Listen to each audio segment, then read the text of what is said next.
The reviews are in, and we're going to pass them along to you. I'm Rob Steele, that's Todd Vandenberg, and hey, look, Lee Val has joined us this week. He says, like, Lee's not a regular and, doesn't have a life. No, Lee has a life. He gets out. He does things. He even watches movies. Like, what is it you're reviewing this week, Lee? Ocean's 8, a new movie that just came out this week. Ah, okay. Look how much time you've got. You get to watch all the new stuff. I'm in Thailand, by the way, and we just got the streaming rights to Daredevil 3. Ah. You'll cover that next week, though. In Jokes from Sunday's show. Go back and listen. Anyway, what you got, Lee? Well, I've got Ocean's 8, and it's been talked about on this show before, so I'll just sum up and say it's okay. Todd. No, it's so I actually am a big fan of the Ocean's, actually the original Ocean's 11 I liked as well. If you haven't seen that, with Frank Sinatra and yada yada. But the when they started to remake, what was it, 2003, 4, whenever it came out, with a whole bunch of entertaining people who literally, like Matt Damon and George Clooney and Brad Pitt and yada yada yada, who could probably sit in a room and just have a conversation, and I would be entertained by whatever they're talking about, whether it's a movie or not. But I liked the Ocean's 11, especially Steven Soderbergh directed it, and so Ocean's 8 is it's all female cast, obviously, and they do a shout out. Danny Ocean is the brother of Debbie Ocean, and Debbie Ocean is played by Sandra Bullock. And this, as opposed to the Ocean's 11 films and 12 and 13. I really felt like this was just much more of it's Ocean's 8, but really it's a Sandra Bullock film. And I think that, and I like Sandra Bullock, okay, but I think that detracted from the movie for me, because it wasn't really about 8. It was really about 1, and she's the leader of this group. Because as compared to the Ocean's 11 film, where you have George Clooney, and he's the ringleader. He's the ringleader, but it also incorporates all the other actors, and some more so than others, like Damon and Brad Pitt. But anyway, Ocean's 8, basically, Debbie Ocean is just released from jail. She wants to get a big score, so she sets it all up. And I mean, the other actresses are a fantastic cast, really, and all the actresses that are in it are good. They just don't have enough to play with, as far as I'm concerned. But Cate Blanchett, Anne Hathaway, Mindy Kaling, who she's the only one. She's fine in the film. She just really has absolutely nothing to work with in the film. Sarah Paulson, Rihanna is actually pretty good. Helena Bonham Carter, maybe besides Sandra Bullock, the thing that stood out the most to me in the film, because she can play. Like in Harry Potter, for instance, she can play a role where it's dark and she's very serious, and this, she's actually the complete opposite of that. She's actually a little bit daffy, but I like that. I liked her role. The film is worth seeing. It's not a bad film. It just didn't have the cleverness to me of Ocean's 11, and it didn't bring me in enough. I thought Gary Ross is the director, and I just don't think he did enough with the script that he actually wrote, and the actresses that are in the film to really get me to buy in and be like, what's the next scene going to be? What's the next scene going to be like? Which Ocean's 11 does. So go see it. Definitely worth seeing. I watched it on Amazon Prime, I think, so you can stream it yourself and watch it in the comfort of your own home. But to me, don't expect greatness. Just entertaining is all I can say. Not great entertaining, but on a Friday night, it's worth a watch. Good date movie, I would think. That's the way I watched it anyway. And everyone goes quiet. Wow. Well, I haven't seen it, so I don't know if it's a good date movie. Okay. Well, there's this thing called dates, Todd. Anyway. Date, nut, bread? That kind of dates? Yeah, that kind of date. No, I'm familiar with the thing they poisoned in the Indiana Jones movie that we're apparently not going to talk about. Someone has never seen them. Yeah, no one's ever seen it. It doesn't exist. It had a fake date and everything. Actually, this week, I'm not doing a movie. I'm doing another TV show because I finished it, and it's long enough to count as several movies, which I think counts. This week, I watched... Well, actually, didn't watch all of it this week. I've watched it over the past several weeks, and it's a foreign thing, so Lee will enjoy it. The remake of Star Blazers. Because some of us remember, I think a lot of people, their first anime experience was Star Blazers, which was made back in the 70s. They've remade it. It's still called Space-Battleship-Yamato, $21.99. I apologize for the accent. It is almost not quite a line-for-line remake of the original, but then again, you wouldn't really want it to be. The general plot of the show, if you haven't seen it somehow, is basically the Earth has had the crap kicked out of it by a race of beings called the Gamillions. And now everyone lives in underground cities because the surface is screwed. And unfortunately, the scientists say that even though they're underground, they've only got a year left before everything on the surface seeps in and everyone on the planet dies. Boy, that's kind of a bleak starting for a series, isn't it? But there's hope coming from another planet called Iskandar, which lives on the other side of the Great Magellanic. I can never pronounce that word. It's a big cloud on the other side of everything. And they have the technology to restore the planet. The thing is, there's no resources left on Earth to actually build a new ship. So they take an old battleship, like the kind of thing you find in an ocean, the one called the Yamato is in this case, convert it into a spaceship, and throw in some of the technology that the people from Iskandar sent with the news that, hey, we've got this thing that'll help you out, and build a spaceship out of an old battleship and send that off into space. So you get this big, huge seagoing spaceship. There's a sea ship in space, which looks a bit weird. You get used to it fairly quickly, though, as opposed to the original series, though. The new one is considerably more complicated, but in a good way, because the original series, you follow the lives of maybe 4 or 5 characters on the ship. In this version, we're following around 15 or 20 characters. Did I catch all their names? No. Could I tell them apart? Yes, I could. So don't even worry about the names. It doesn't matter. I think the main difference is now there's a supernatural aspect to the program, as the ship is haunted, which is a twist I wasn't expecting, but I liked it. I can't really explain more about it without giving away major plot points. It does make sense. Just go with it. But like I said, the original was done way back in the 70s, and it looked very Speed Racer in space-ish. So everyone was about 7 feet tall and really skinny and walked very stiffly. That's just how they were drawn.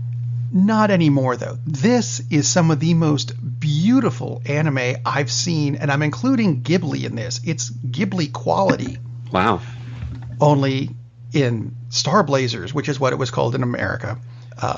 But look for Space Battleship Yamato. It is available on Blu-ray. I don't think it's actually streaming in the States yet. Something about iTunes getting in the way. So you know what? The subtitling, it works just fine. And I will give you this one warning, though. When you look it up, look for a Space Battleship Yamato, not, and I'd like to be making this one up, Space Battleship Tiramisu, which I always thought was some kind of a dessert thing. And it is. It's also the name of a completely separate show that, no, that's not it. It's Yamato. Just make sure you keep them separate. Yamato, like tomato or tomato. Just don't call it Space Battleship Yamato, because that would be weird. Or tomato, that would be funny. That's the bottom half of the ship where it's red. The part that's supposed to be underwater and yet isn't because it's in space. It works. It's beautiful. Check it out. And moving on to Todd. Tag, you're it. Tag, I'm it. And I'm also reviewing a very new movie which actually came out in March of this year and played in film festivals back in 2017. It is The Last Movie Star, and it is the last movie by Burt-Reynolds. Of course, we talked about Reynolds quite a bit last week with his passing. This is a terrific movie. I really, really loved it. It is streaming on Amazon, so for those of you who have Amazon Prime, it's free.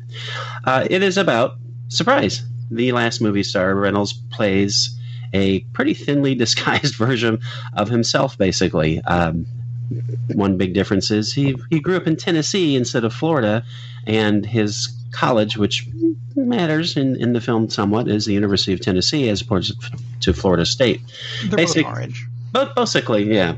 He has been nominated for a prestigious Lifetime Achievement Award, and they sent him a ticket, so, okay, I'll go. Why not? His friend / agent, who's played by Chevy Chase, who has basically 2 scenes, but he's good in it, he goes, you should go. So he goes, and his life is, despite the fact that he was a big movie star, and his movies paralleled very much Burt Reynolds' movies. His character in this is Vic Edwards.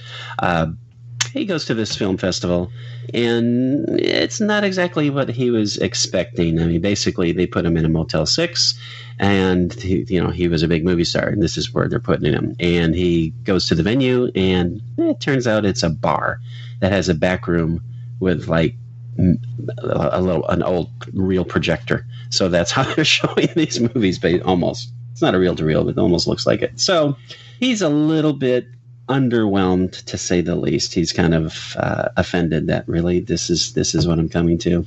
So he goes off on a little journey just to get away from it, and he wants to go to where he grew up. So he travels to Knoxville, Tennessee. Yay, because in the movie that's where he's from. So there are a lot of scenes around Knoxville, but basically it's just a journey of him realizing, yeah, my life wasn't so bad. I had some he faces his regrets, and he faces who he's become, and it kind of comes to terms with himself. So it's a deeper movie in a lot of ways than you'd think. And yet at the same time, and again, he was, I think, 81 when he filmed this, he still is Burt-Reynolds. You still see a lot of flashes of the Burt-Reynolds from The Tonight Show and things like that. One of the cool things about this movie is there are a lot of cuts of Burt-Reynolds, for instance, on The Tonight Show, cuts from different scenes from different films, like Deliverance. This scene from that is on there. So you get a lot of little clips of him. One of the really cool things is he goes back to see his first wife, the only woman he ever loved, and she's in a nursing home. And they cut back to a scene of him with this actress when he was on Gunsmoke.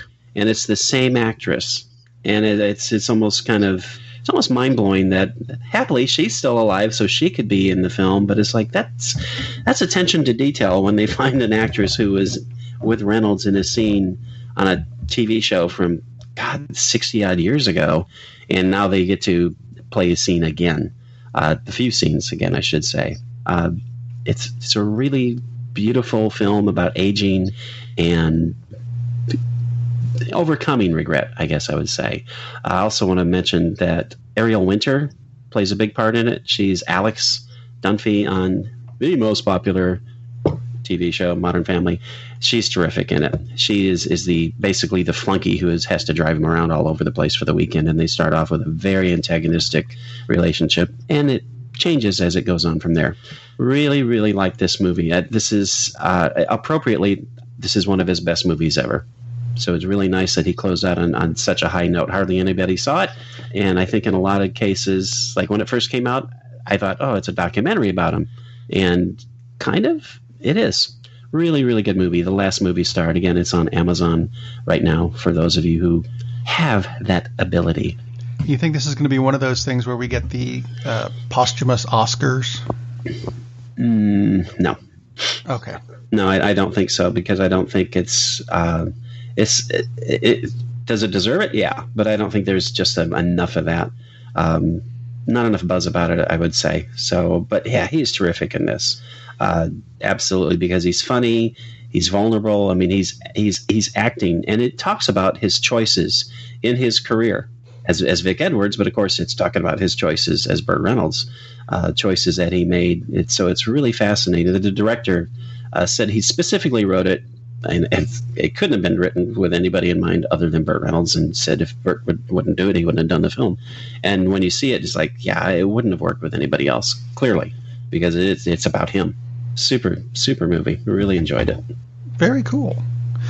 So something we'll be all looking for. Throw in that Deliverance is still, you still have to pay to watch Deliverance, but The Longest Yard is now free on Amazon. Hey. Which is nice. Great Adam Sandler film. That's an oxymoron. One thing, though, obviously, because I rewatched The Longest Yard just a couple nights ago, I thought, boy, they changed that character a lot. Strikes a woman. I mean, she hit him first, but still, it's like, punches a woman. Not shoved her, punches her. Yeah, they would change this a lot if they were going to remake it and try to make a good movie as opposed to Adam Sandler. Really surprising. It was like, wow, this guy's, very, very different how we did things back in the 70s. Still a great movie, but I was like, wow, I don't really remember it being quite like this. And so things to look for. Awesome. Because everyone needs to go watch a movie. And everyone also needs to tune in on Sunday when we have more news on the Cinema Savants News Show. And then come back again next Friday when we'll have more reviews. I'll even do something that came out this century on a theater screen even. See? It could happen. We'll see you next week. Go watch a movie.